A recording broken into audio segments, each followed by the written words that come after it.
Makanya gue kadang-kadang kalau otak gue lagi nggak beres ya, gue tuh merindukan masa-masa gue jomblo dulu. Bisa nggak sih gue tuh jomblo sehari aja? Nggak usah lama-lama, sehari aja deh. Gue pengen menyendiri gitu. Anak dititipin ke tempat penitipan anak, istri ke tempat penitipan istri.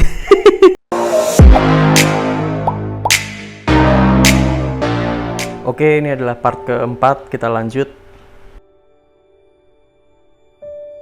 Gue sendiri memutuskan untuk nikah sama bini gue itu di saat gue udah muak sama dia. Gue udah bosen lihat mukanya karena menjelang nikah dulu tuh isinya berantem mulu. Katanya sih mitosnya gitu ya, menjelang nikah tuh pasti berantem gitu. Boleh percaya boleh enggak sih, terserah kalian sih. Tapi kalau gue sih ngalamin ya.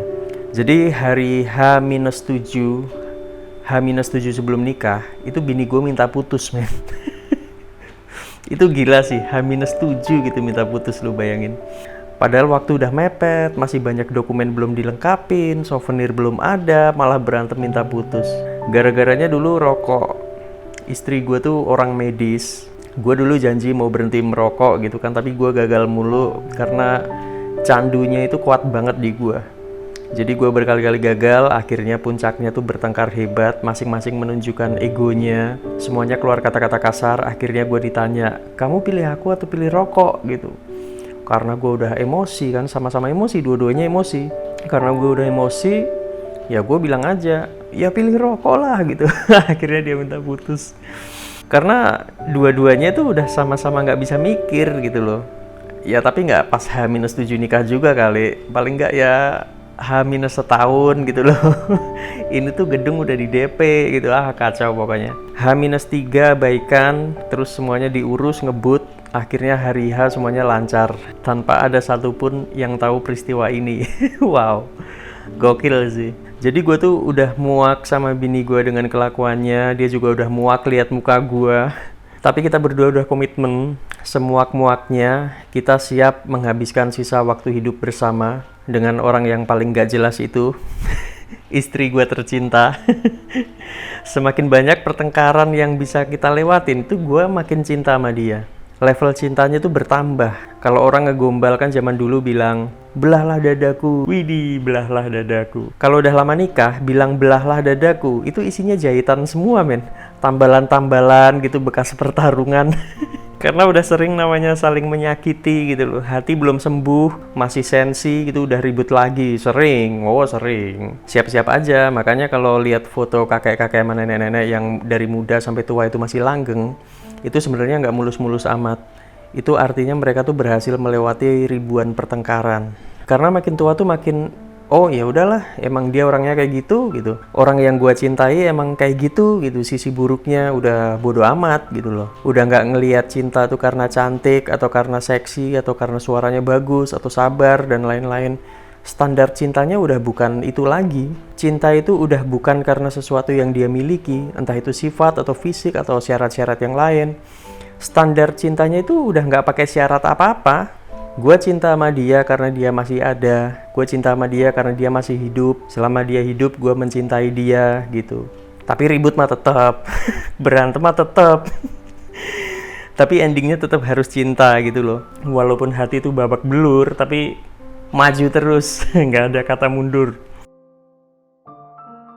Dulu pas kita masih pacaran, masih happy-happynya gitu, ke mall gandengan gitu kan, gue lihat ada orang yang udah berkeluarga, bawa anaknya didorong pakai stroller gitu loh. Suami istrinya tuh mukanya tuh datar-datar aja, nggak senyum, nggak ngobrol gitu, kelihatan nggak bahagia gitu. Gue di dalam hati kan ngeledek kan, kalah sama yang masih pacaran gitu. Gue kalau jadi dia, gue nggak bakal tuh pasang muka surem kayak gitu. Ternyata setelah ngalamin ya banyak banget sih faktornya sih.